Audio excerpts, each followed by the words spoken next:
The chair now lays out HCR 29 and recognizes its sponsor, Senator Hall, to explain the bill. Members, HCR 29 designates the second to last week in April as Texas Christian Heritage Week. In passing this resolution, we join Louisiana, Virginia, West Virginia, and Wisconsin in observing this week. Texas previously proclaimed the week in 1992 by proclamation of Governor Ann Richards, but it has not done so since. HCR 29 will ensure we are once again recognizing that week.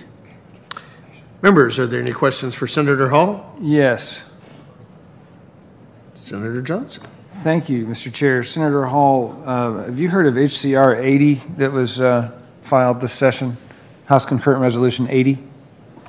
I'm not familiar with it. And it's not meant to be a test, and I don't know if you're familiar if I spell it out. HCR 80 was a bill to establish Muslim Heritage Month.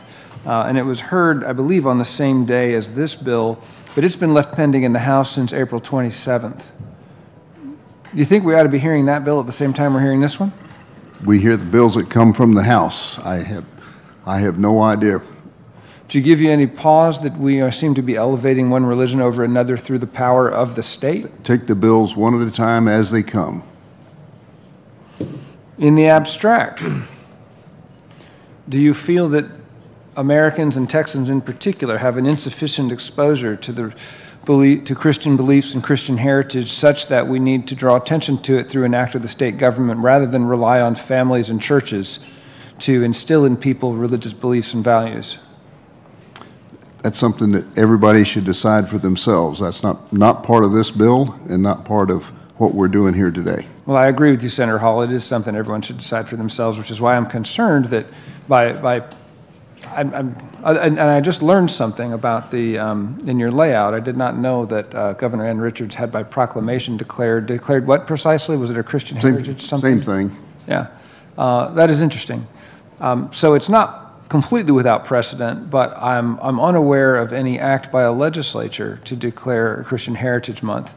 That all other heritage observations that we've declared have pertained to ethnic and cultural origins, which is appropriate to remind us all of the wealth of diversity that we have in cultural and experiences in our backgrounds. But religion has always been a place that the state left to the people, the privacy of the home and the individual conscience. And so I think I'm probably speaking rather than asking at this point, and I'll stop. But you see where I'm coming from. I know you value limits on government, as do I. And I think this is yet another example added to the original proposition for chaplains in schools was not voluntary, but it was to allow chaplains to replace counselors, and we fixed that. We have the 10 Commandments being posted in classrooms. We have propositions to put Christian origin statues on the Capitol grounds, and now we have the legislature declaring Christian Heritage Month, something which seems to not be absent from our culture, as an act of the state.